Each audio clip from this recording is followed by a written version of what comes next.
Okay, hello everybody. Today what we're going to talk about is different types of cells and all the different organelles that are inside. So first of all, we have to take a look at how big is a cell. So the basic unit of life is pretty much the smallest thing that we can see with the naked eye. As we get smaller and we look at some of the different parts or the pieces that make up cells, the organelles, we need the assistance of a microscope. Okay, and then as you get down even tinier, we've got molecules and then atoms. So a light microscope allows you to look at live specimens because the light just passes through and you use a couple of lenses to magnify it. We're only allowed or able to see up to 0.2 micrometers, which limits us, but we can still see some basic organelles. Okay, animal cells. What we're going to take a look at are just some different shapes and structures. So here we can see eggs and sperm, cheek cells or skin cells. So you'll notice they have different shapes to suit their function. So these are columnar epithelium or skin cells that line the lungs and the respiratory system. So they're good for getting rid of wastes and stuff that shouldn't be in your lungs. Here we've got mouse osteoblasts or bone cells. So different shapes, but they're all made up of the same components. These are nerve cells, so they're long and skinny, which is good because they need to transmit messages far distances. And blood cells that have a kind of biconcave or double concave shape so that they can squeeze in and out of all kinds of places. All right, so now we're going to actually take a look at what's inside the cell. So the first thing that we're going to talk about is the outside, that cell membrane, which divides the outside from the inside and keeps the good stuff in and the bad stuff out. Then inside we have the nucleus or the control center of the cell, and it controls all the cell activities and determines basically everything that happens through protein production. So inside the nucleus, this is where we have the DNA, which is like the blueprint for what your body and your cell is supposed to do. Okay, and your DNA, when it's wound up really, really tightly and it's coiled all up, it ends up packing into things called chromosomes. And specific things that were on the chromosomes are genes.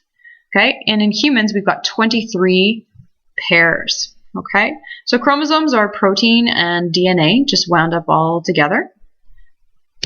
And a gene, all that is a specific section on the DNA that codes for particular traits or characteristics. So for example, if you've got brown eyes or blue eyes or gray eyes or green eyes, that's coded in the genes or a section on the DNA. All right, inside the nucleus, you'll see a dark little center, and what this is the actual site where ribosomes are made. The cytoplasm is basically the jelly or the liquid soup that holds all the organelles in the cell. So it's got all kinds of dissolved gases and nutrients like carbon dioxide and water and ions like potassium, so that there's a transport system and basically a connection between all the organelles. Okay, we have mitochondria. So the singular form is mitochondrion, plural is mitochondria, and it's the main energy producer. It does cellular respiration, so it gives us lots of energy. Okay, then attached to the nucleus on the outside, we've got the endoplasmic reticulum, and we have some ribosomes. So there's a smooth endoplasmic reticulum that doesn't have ribosomes, and a rough one, which has ribosomes on the outside. So this is a picture of the rough endoplasmic reticulum taken by a different microscope. So all those little green bumps, those would be ribosomes. Okay, so basically it's a transport system. So it's a bunch of canals that connect from the nucleus all the way through the cell. The ribosomes that are on the outside code for proteins. So they send messages in protein language throughout the cell. Okay, also we've got the Golgi apparatus. So this is probably about a series of 5 or 6 little stacks. It almost looks like pancakes all smushed together. And what it does is packages and stores all kinds of macromolecules. So proteins that are made by the ribosomes get sent here for their packaging, and sometimes lipids or fats are transported out of the cell as well. Okay, so they're responsible for excreting things like this by fusing with the cell wall.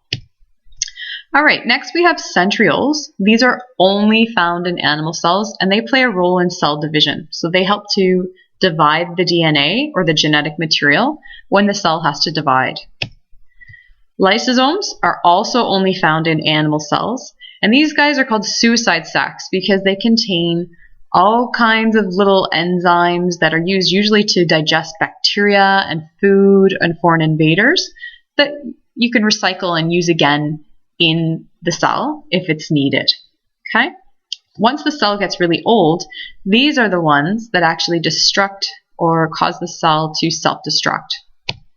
Okay, now we're going to talk about plant cells. So you can see here, the plant cell, the main difference is that it's covered in a really thick cellulose layer called the cell wall. So you can have a look here and see a couple different pictures. And the first one we're going to look at is plant cell wall.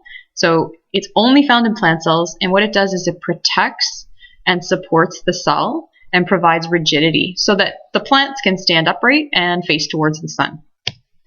And inside plants, the main reason that they're green is they've got these chloroplasts that have a green pigment in it called chlorophyll. And what they do is they are the site of photosynthesis. So they make energy for the plant. Inside the cell, what you'll also find in a plant cell is a very large central vacuole.